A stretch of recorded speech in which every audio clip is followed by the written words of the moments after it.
It was a chilly autumn morning in El Paso when I sat on that same worn-out bench at the bus station, the one I'd claimed every Tuesday for over a decade. Just another old man with a faded army jacket, a scuffed backpack, and a wrinkled envelope tucked deep inside my pocket. Nobody noticed me. And truth be told, I had learned how to make myself small. Ever since I came back from Vietnam, shrinking became a kind of survival. I kept to the shadows, never spoke unless spoken to, never met a stranger's eyes for too long. You start to believe that being invisible is safer than being remembered. But that day, something happened. The buses hissed and groaned like they always did, dragging stories in and out of town. Travelers scurried past me, mothers clutching toddlers, teenagers with headphones, businessmen checking their watches. I was just a fixture to them, furniture. But as I sat there gripping the edge of that old envelope, the last letter she ever sent me, a little boy stopped in front of me. He couldn't have been older than 7 or 8, backpack hanging off one shoulder, hair messy like he'd rolled straight out of bed. He looked at me like I mattered. Like I wasn't just part of the background. And then, without saying a word, he hugged me. I froze. No one had touched me like that in years. Not since the funeral, not since the silence that swallowed the rest of my life. And here was this child, this stranger, wrapping his arms around a man he didn't know, like I was someone worth holding on to. That hug, short, clumsy, completely unasked for, cracked something wide open inside of me. Like the years of silence, of guilt, of everything I'd buried from the war, suddenly started to shake loose. I don't even know why he did it. Maybe he saw the medal half tucked into my shirt pocket. Maybe he had a veteran in his family. Or maybe he just saw someone who needed it. All I know is that one simple gesture brought everything rushing back. The jungle, the letters, the promise I made to Linda, the last day before I shipped out. The look in her eyes when she said, "If you come back, I'll be waiting." I carried that sentence like a scar. I carried her letter like a relic, never opened it, couldn't, not until that boy reminded me what it meant to be seen again. He didn't know me, he didn't have to. But that morning, on a dusty bench in a forgotten corner of a bus station, a child's hug pulled 40 years of silence into the light. And that changed everything. If this story touched you the way it touched me while writing it, please leave a like and subscribe to the channel. It helps us continue sharing true stories that inspire, move, and surprise. Seguida, a Transición Dramática. And now, get ready, because what happens next changes everything. The El Paso bus terminal is a place for departures. People don't linger there unless they have to.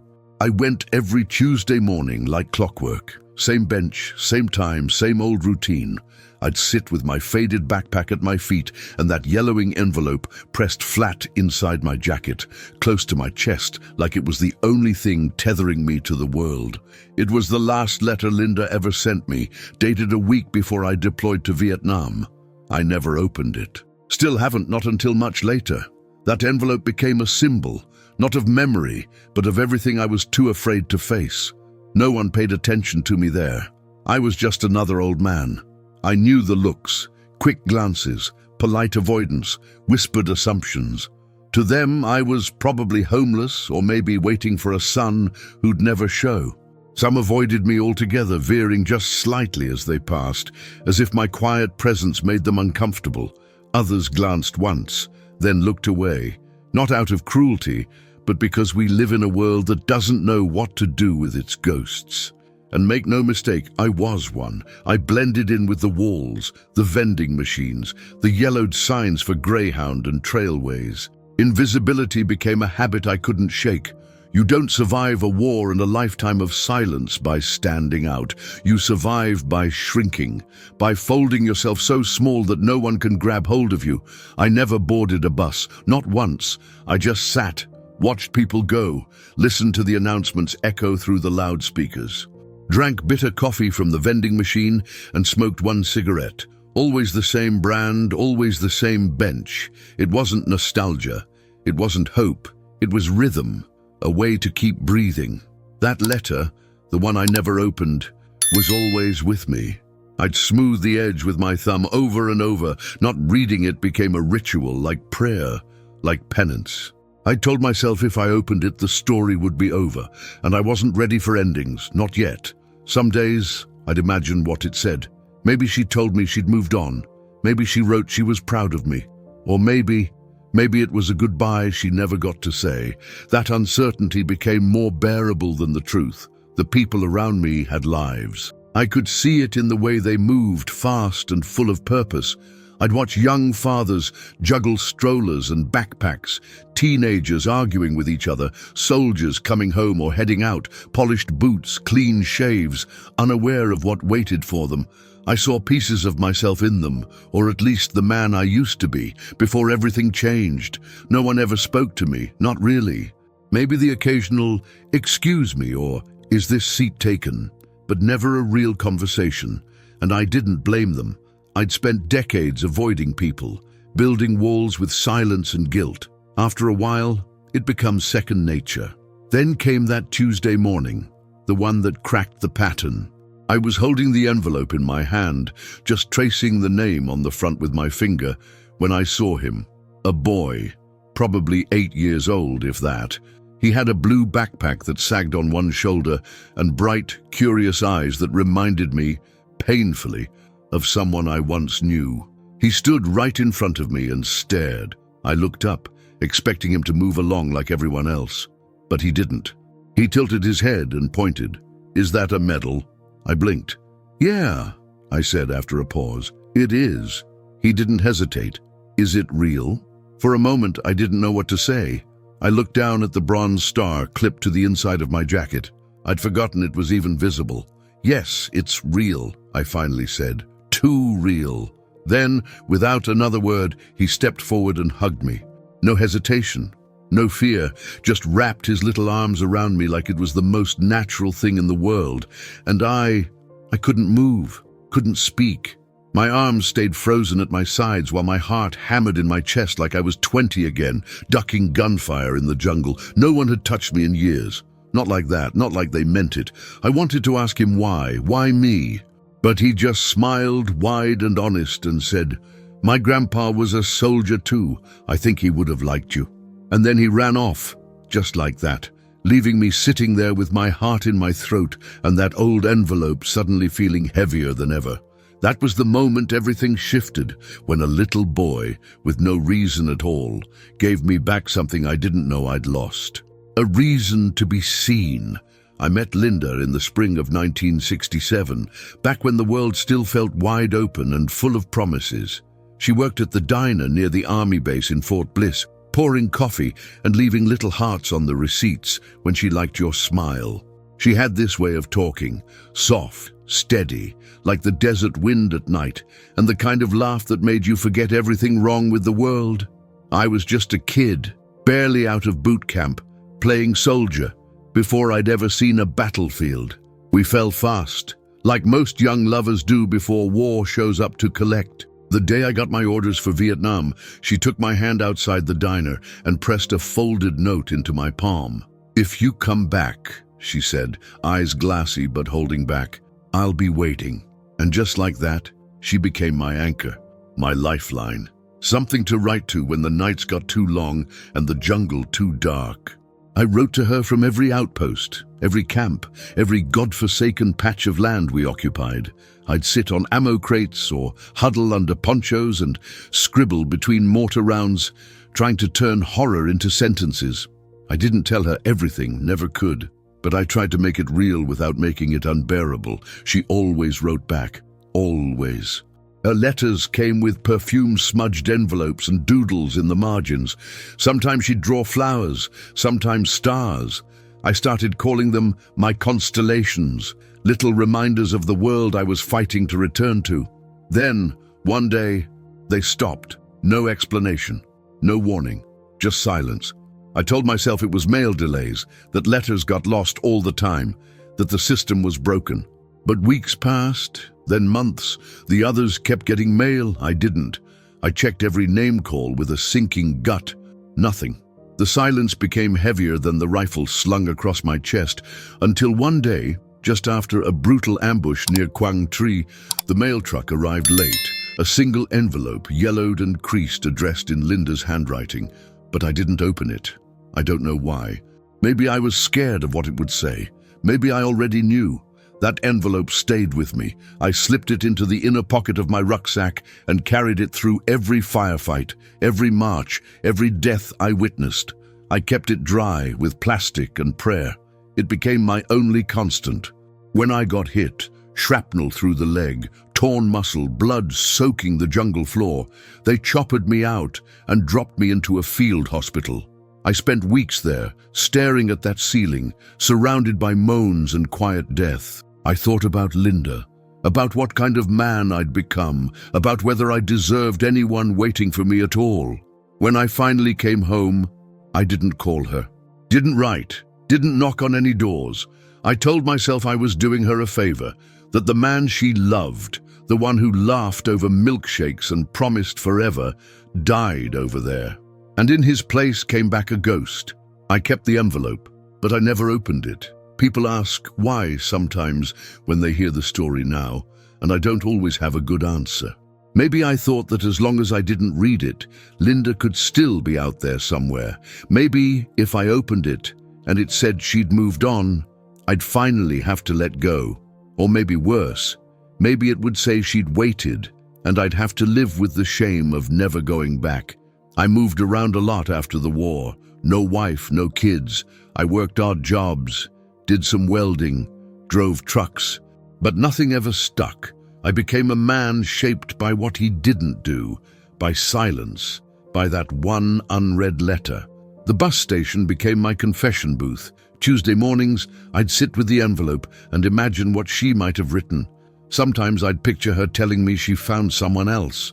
Other days, I imagined her still waiting, gray-haired now, living alone in some house we never built together. Decades passed. The world changed around me, but I stayed the same, stuck in the moment before an answer. Until that boy, Miguel, the one with the blue backpack, and hugged me. Until his voice pulled me out of the fog and reminded me that I was still real. That someone could still care without asking for anything in return. It was after that hug that I finally opened the envelope. My hands trembled like they did that first night in combat. I unfolded it slow, like peeling back time itself. Her handwriting hadn't faded. "If you come back and I'm not there," it read, "just know I loved you my whole life." I never stopped. I sat on that bench and cried for the first time in years, not because it was sad, because it was true, because after all the silence, all the guilt, all the fear of not being enough, there it was, forgiveness, waiting in words I carried for a lifetime but never dared to read. His name was Miguel. I didn't learn that until the next time he came by the bus station, this time with his mother, who introduced herself with a nervous smile and said something like, "I hope he didn't bother you too much the other day." But the truth was, that boy had done more for me in a single moment than most people had in my entire lifetime. He was 8 years old, maybe 9. Wore that same blue backpack slung over one shoulder like it weighed 100 pounds, though it probably just held a couple comic books and a half-eaten snack. His hair stuck out in every direction, like he didn't care what anyone thought. And why should he? There was something fearless in the way he looked at me, not disrespectful, not nosy, just open, like he could see through everything I'd spent decades trying to hide. We sat together for a while that second time. He didn't say much at first, just swung his legs and watched the buses. Then, after a long pause, he asked, "Did you fight in a war?" I nodded. He tilted his head. "My grandpa did too. Korea. He died before I was born." Something about the way he said it, like he missed a man he never met, hit me hard. I think he was trying to place me, fit me into a world that made sense to him. Soldiers, medals, stories. He pointed again to the medal pinned near my chest. "Is that yours?" "Yeah," I said, "it's real." He leaned closer, eyes wide. "Did you get it for being brave?" I paused. "No," I told him. "I got it for surviving." Miguel didn't flinch, didn't press. He just nodded like he understood, like surviving was its own kind of courage. Then he did something I never expected. He reached into his backpack and pulled out a folded piece of notebook paper. On it was a drawing, me sitting on the bench with the medal and a smile. A real one, not the empty, polite kind I'd worn for years. This was how he saw me, how he'd remembered me. "I made this for you," he said. I took it like it was something sacred. I don't think he realized what he'd done. That in a world where I'd convinced myself I was invisible, this child had not only seen me, he'd remembered me well enough to draw me smiling. That's when I started talking. I told him about Vietnam. Not the whole story, just parts. About the jungle and the heat and the nights where we couldn't tell where the enemy ended and we began. About the friends I'd lost and the ones I still carried with me. I didn't sugarcoat it, but I didn't make it gruesome either. Just honest. He listened, really listened, with the kind of attention most adults had long since forgotten how to give. Then he asked, "Did anyone write to you when you were over there?" My fingers curled instinctively around the edge of Linda's letter. I nodded slowly. "There was someone," I said. "Her name was Linda. Did she love you?" I looked down at the drawing in my lap. "Yeah," I whispered. "She did. Do you miss her?" More than I could ever say, but I just nodded. There was silence between us then. Not awkward, not empty. The kind of silence that feels like understanding, like two people sharing something too big for words. I reached into my coat pocket and pulled out the envelope. "This is from her," I said. Miguel's eyes widened. "You still have it?" "I've had it for 40 years, I said. "I opened it last week." "What did it say?" I unfolded the letter slowly, held it out for him to see. He didn't touch it, just looked at the words, as if trying to read a language written in memory. She said, "If I came back and she wasn't there, I should know she loved me her whole life." Miguel looked up at me with something like wonder. "That's really beautiful." I swallowed hard. "Yeah," I said, "it is." Then he asked the question that broke me wide open. "Do you think she waited for you?" I had to look away. My voice caught somewhere between guilt and grace. "Maybe," I said. "Or maybe she just never stopped hoping." Miguel didn't try to fix it. He didn't say some hopeful line he'd heard in a movie. He just sat beside me, the way a friend would. Quiet, present, enough. That was the day I realized I had a story worth telling. Not because it was dramatic or heroic, but because it was real, because a little boy had asked and I had finally answered. He gave me back my voice. A few weeks later, his mom brought him by again. He had a new drawing, this time of a man standing tall, not sitting, holding a letter in one hand and a child's hand in the other. "I think you should tell people your story," he said, "so they know you were here." And that was it. That's when I decided to begin again. Miguel came back the next week. This time he wasn't alone.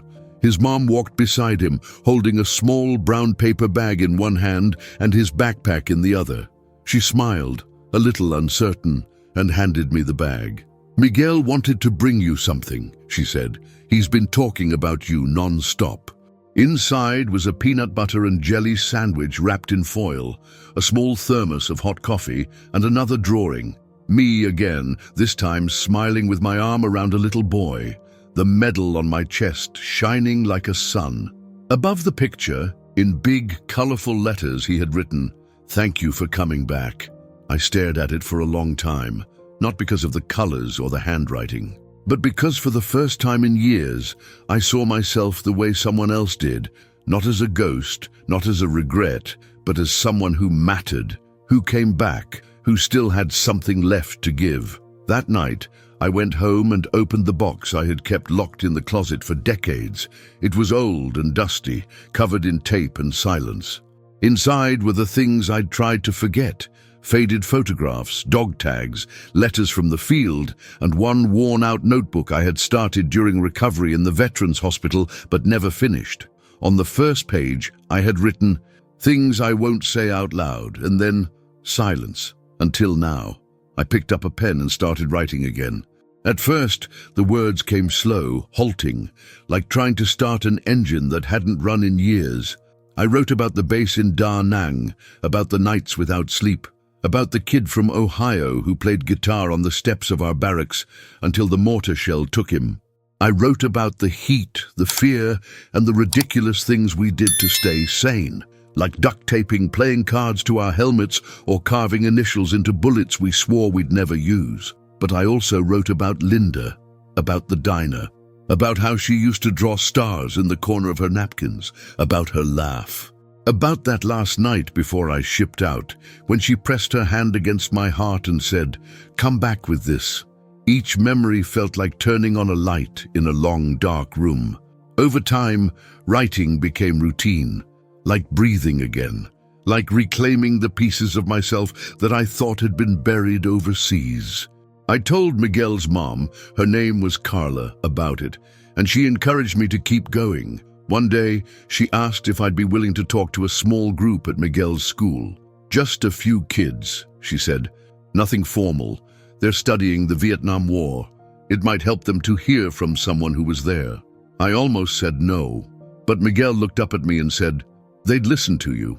So I went. That first time, I sat in a too small chair in a brightly lit classroom, surrounded by posters and backpacks and a big American flag on the wall. I told them about the war, but not just the fighting.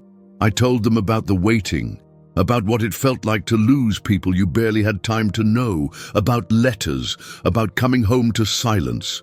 The room was quiet when I finished, not out of politeness, but because they'd actually heard me. One girl raised her hand and asked, "Did you ever feel like you didn't belong here anymore?" I swallowed hard. "Yeah," I said, "every day for a long time, until someone reminded me that I do." They clapped when I left, not loud, not forced, just enough to tell me I was seen. After that, the invitations kept coming.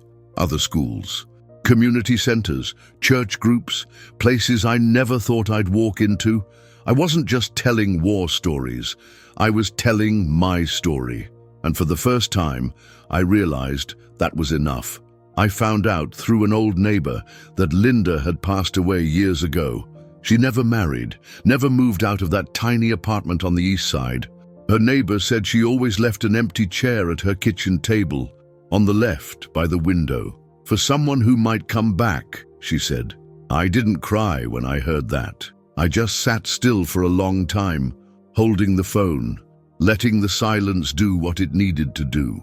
She had waited, maybe not in the way I imagined, but in her own quiet, loyal way. She'd kept a place for me. Now I keep the letter she wrote me in a frame on my wall, right next to Miguel's first drawing. Every morning I look at them, one a reminder of the past I thought I lost, the other of the future I never expected to find. Miguel still visits. He's growing fast, asking deeper questions, drawing less but hugging more. Sometimes we just sit on the bench where it all started, sharing a sandwich, talking about the little things, favorite baseball teams, dreams about space, what he wants to be when he grows up. And every time he looks at me, I feel something new, legacy. I thought the war took everything, but it didn't, not all of it. What was left is enough. These days, I'm not just the old man on the bench. I still go to the bus station sometimes, not to wait for anything, but to remember, to sit in the sunlight with a coffee in hand and remind myself that I'm still here, that I was always here. But now, I'm no longer invisible. I tell my story now, at schools, libraries, churches, anywhere someone's willing to listen, not because I want attention or because I think I'm a hero. I'm not. I tell it because silence nearly swallowed me whole, because there are too many of us, veterans, widows, children, carrying stories we were never taught how to speak. I tell it because a little boy named Miguel reminded me that sometimes being seen can save you. I keep Linda's letter in a frame above my writing desk. Her handwriting, once folded tight in my jacket for 4 decades, now sits in the open, where light can touch it. Next to it is Miguel's first drawing, the one of me smiling, wearing my medal like it still meant something. And now, maybe it does. I never got to say goodbye to Linda, never got to hold her hand again, or tell her I kept her words with me, even when I didn't feel worthy of them. But I believe she knew. I believe she kept that chair by the window because somewhere in her heart she felt I wasn't gone forever, just lost for a while. And maybe, in her own way, she helped guide Miguel to me. Sometimes I wonder what would have happened if I'd opened that letter when it first arrived. If I'd gone back to her apartment, knocked on her door, and let myself be loved despite the scars. But I also know that shame is a quiet thief. It robs us not only of people, but of time, of the courage to return.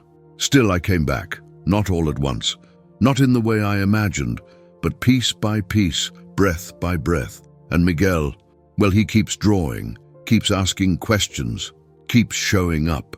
And in doing so, he gave me the one thing I thought I'd buried with my uniform, a future, one I could walk into with dignity, not fear, one where my story didn't have to end in silence. There's a power in being remembered, and sometimes the smallest arms, a child's hug, can lift the heaviest parts of our soul. So if you ever see an old man on a bench, holding something gently in his hands, a letter, a photo, a memory, don't look away. You never know what war he's still walking through, or what kindness might finally bring him home. I was just another old man at the bus station until a child hugged me and everything changed. We post new stories every day, real stories that touch the heart and stay with you.